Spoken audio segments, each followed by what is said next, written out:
DMTV Info, votre chaîne d'information en temps réel. La politique, la santé, le sport, les faits de société, la musique, les rumeurs et bien plus encore. Vous découvrirez cela dans notre chaîne DMTV Info.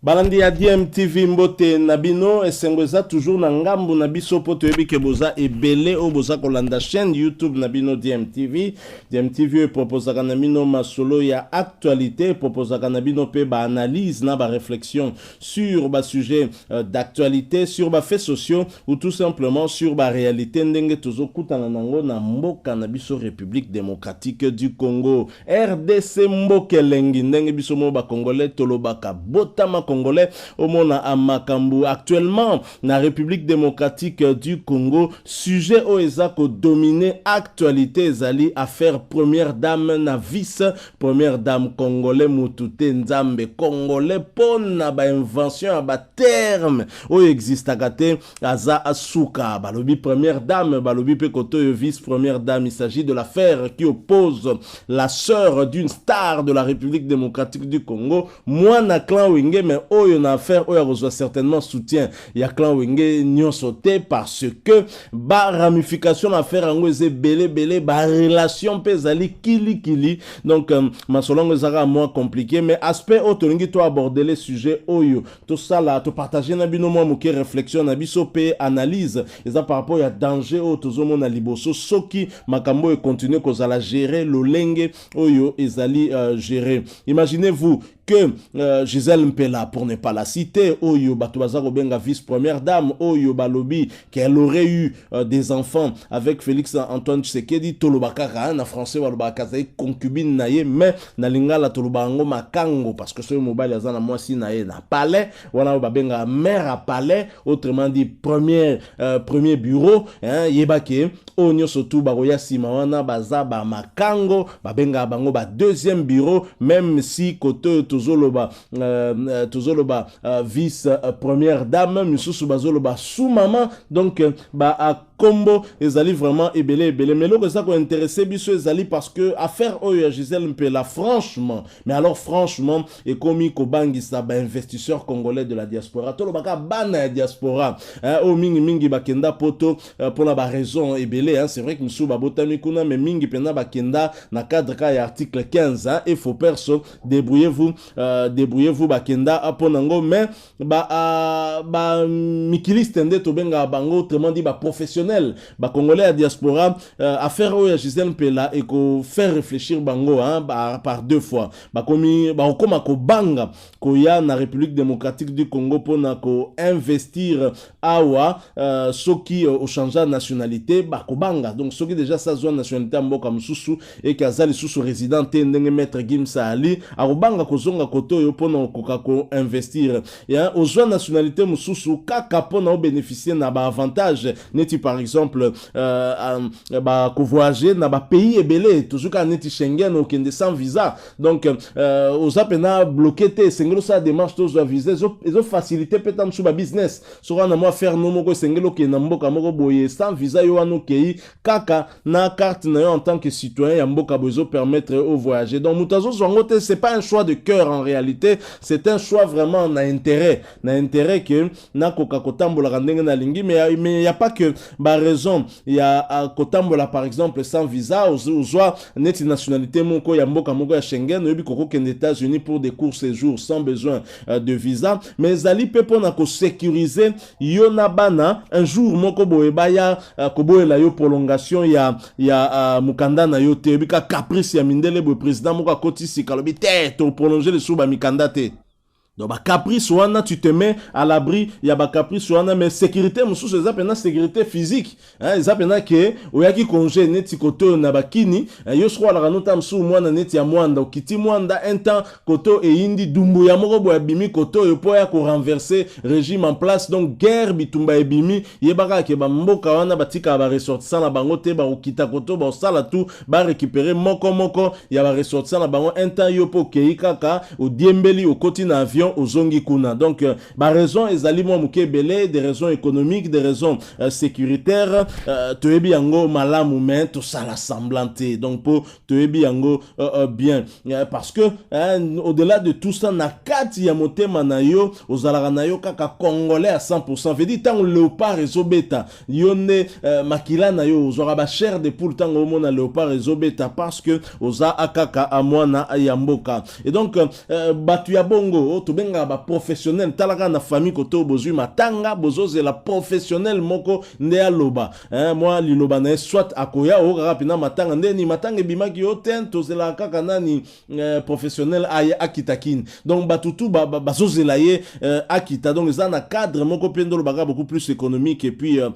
social. Alors mingi ndabande kona biso na diaspora rêve na bango ezala kaka ke un jour azonga na mboka na ye aya kosala a business na mboka na ye moko. Metango moni ba privilège o ba kondi ya mboka o ya biso ba kondi na biso moko ba privilège o baza ko pesaka na ba paya par rapport ya ba vrai ba na mboka de père et de mère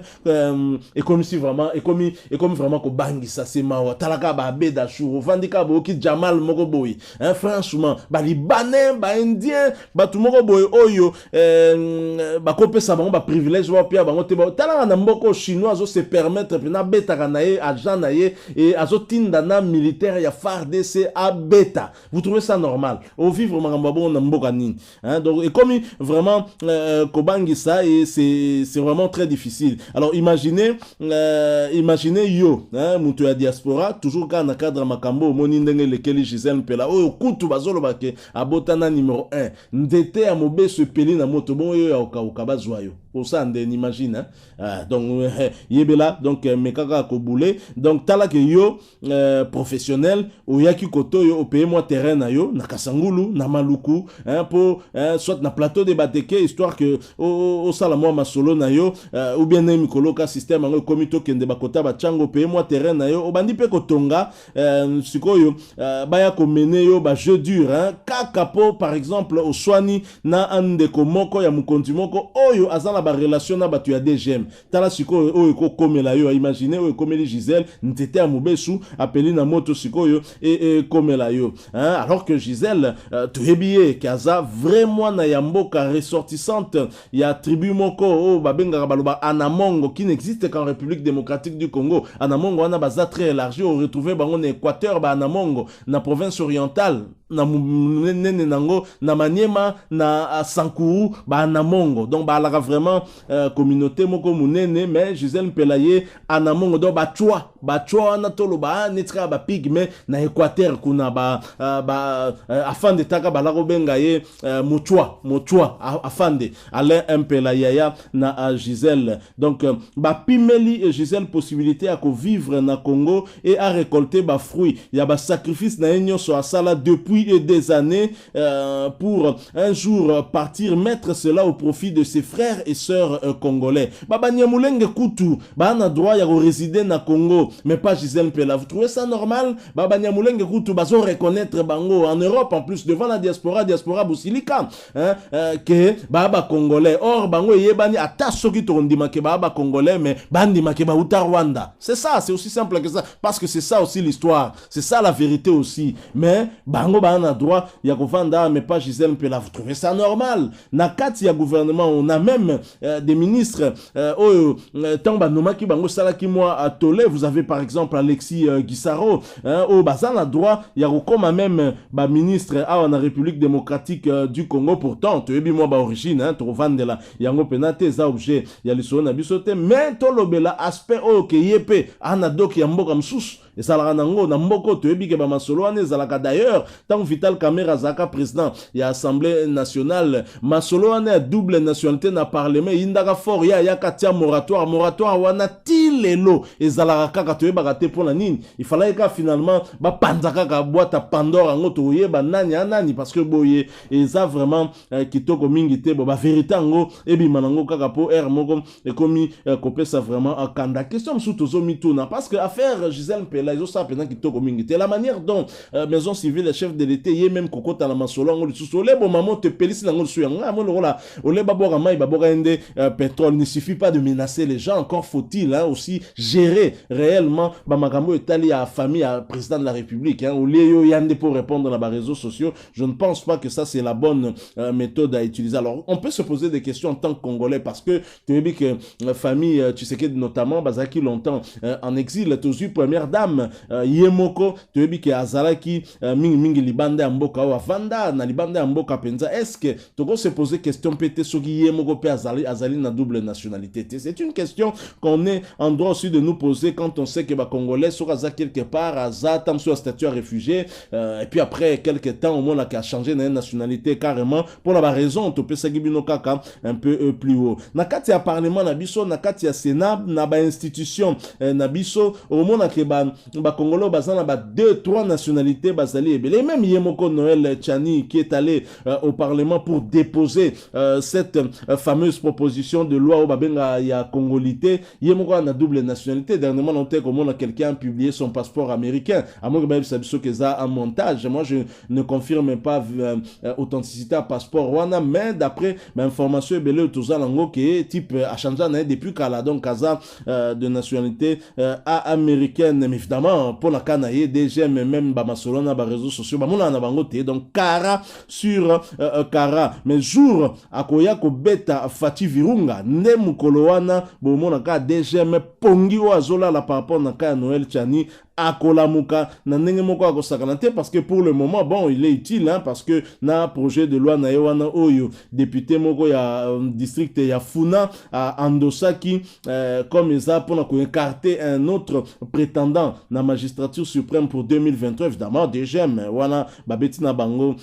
kara. Alors imaginez un peu le lot dans le contexte moko tobi que chef de l'état na biso le premier sportif congolais alingi masolo ba l'effort talagaka a solo la kina Marcel Tisserand Marcel Tisserand avant match contre Tanzanie na Chombo mais Marcel Tisserand na limite ka nationalité moko mais vous expliquer ngati ana no binational donc moitié donc l'un de ses parents a des nationalités congolaises de nationalité je ne sais plus mais d'origine congolaise ça c'est certain mais Marcel Tisserand a des nationalités congolaises dites-moi le contraire nationalité sportive oui mais na constitution na biso bandimarablo on a une nationalité sportive à la raté mais de ce côté-là on peut parler avec le capitaine, il est le capitaine de l'OPAR de la République démocratique du Congo, mais pour Gisèle Mpela on la chasse comme vraiment Mutumoko Boye Oyo Azakutata na Liemoko Tenamboka Oyo ça nous attriste. Alors, puisque tout ça, na Léopard, na Marcel Tisserand, imaginez que parents ya binationaux na biso bazomona makambo e komeli Gisèle Mpelawana franchement banderonanga botama congolais balekisa yo meka botama congolais babwakela yo bambasu te non Congo tout ça spécial on dirait que nzambe akreaki biso pena tanga sa komene na suka lembaki yango ba makamsusu akotela ki biso ta kineli biso na no richesse mais côté mutonde nkolo alembaki na epe ba vice mususu akangaki na yango bien tepo monguna ya Congo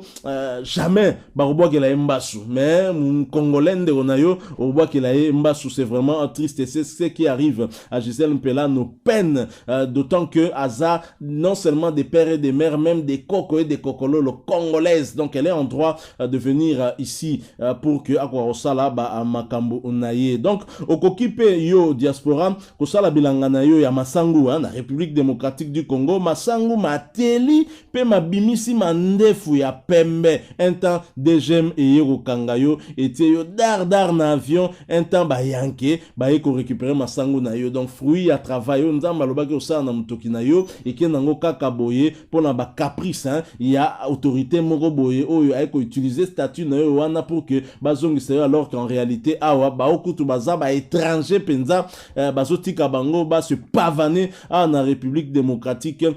du Congo donc masangu eteli alors lobina yango motambola pimpa oyo atambola na ye mboka nyoso de biti atambola pene belé avec ba délégation belé ou ba mbongo wana ko yukutu ko servir na ba masolo mususu mona ke ko luka ba investisseur pour que ba ya ko investir na mboka pona ko silisa nzala oyo ekoti na mboka babuki masangu ya mwana diaspora ba ebi ko remplacer yango te un temps mokate te ekoti na mboka triste réalité batie biso na liste ya bamboka oyo famine pe malnutrition ezali imaginez même na ville province awa ya Kinshasa risque ya famine eza vraiment makasi bazolobela yango mais mwana mboka asali masolo na ye atongi mo asali mo bilanga na ye siko ezokoma après koka kobota batie dar na avion bazongisi ye c'est vraiment triste lobby lelo tomoni Gisèle Mpela o basali ye l'humiliance et loba nango ye wayambo l'humiliance quelle humiliance o basali na Gisèle Mpela mais Gelor Kanga oyo kutu a humilié mboka mobimba oksibiso soni au profit ya Gabon lobby bokomona ye na kin aye ko passer ba vacances azo publier pe ba photo azana ya l'aise muta kolandela ye azate mais Gisèle Mpela ba pimeli mboka alors que na 2023 alinga qui certainement ko soutenir Félix Antoine Tshisekedi tolo ba Fatibe béton na Équateur surtout que na province wana abandonné ata chantier mon côté ezali stade mon côté batongi football les okufa kuna alors que basaki liste yama ba stade moko foba réhabilité comme ba plan B ndenge martyr na ba 20 et kangama ki mena Équateur kutu ba boaki ata lisute promesse pe ya retour ya corps ya Mobutu tile loto zelaka yango nde to zelaka retour ya Yesu donc basali sika kate sikoyo province oyo ezali déjà na kati ya ba déception ezomona kezanango délaissé basundoli bango oyo mais boye lisusu ko remuer couteau dans la plaie yango tomoni ba réaction kili ya batu ebele pona ko soutenir Gisèle Mpela pe ko senga na Félix Antoine Tshisekedi en tant que numéro 1 akoyi ko ndimate ke moi na mboko aza d'origine congolaise bako traité de la sorte lui qui parmi les premières décisions a soit que zaki justement ko sala que congolais sokaza d'origine congolaise a senga kalisusu visa na mboka libanda te aérosolango awa na aéroport mais comment mutu oyo azala droit zo visa awa sadike ba opimela ngote po yo lobi aya donc aroya bo refoulé monique ça en sens te donc sora ya sengi visa na aéroport bo pesa ye mais comment même ata soki visa na sila ki siko faut bo refoulé modèle wana eza na sens ata mukete te tout se peli na ngote eza kitoko te parce que wana c'est une congolaise de père et de mère et de coco et de cocololo donc ba koki ko traiter de cette façon ça ne frustre pas seulement la famille Mpela ou la famille Yoka, mais ça frustre peut-être toute une partie de la République et ça ne sent pas bon à l'approche de 2023 parce que province Wanandeka Tuzoloba, bazo se sentir délaissé. Vrai ou faux, à vous de nous dire quel chantier il y a dans cette province-là depuis Kabila Tilelo. C'est ça aussi le problème. Merci. Nabino Batubolandi Biso, réflexion Zaki Mouke Moulaï, to partager ka makanisi. Aux un point de vue nayo, ezo ke na sens na biso au contraire défendre ango tika la biso mon commentaire soro sepeli na réflexion to sali par rapport na actualité oyo tika la biso ba j'aime ebele osa biso bien mais mingi ndo nanga oza abonné te ozana na abonné te na chaîne oyo mi abonné ko bossa na pété ko activer notification en cliquant tout simplement sur cette petite cloche comme on est ko apparaître dès que ko mi abonné pour ko permettre na yo rater le souté ma prochaine vidéo te proposer na bino encore une fois merci nous espérons vous retrouver bientôt avec un autre sujet d'actualité en attendant portez-vous bien et DMTV vous dit au revoir.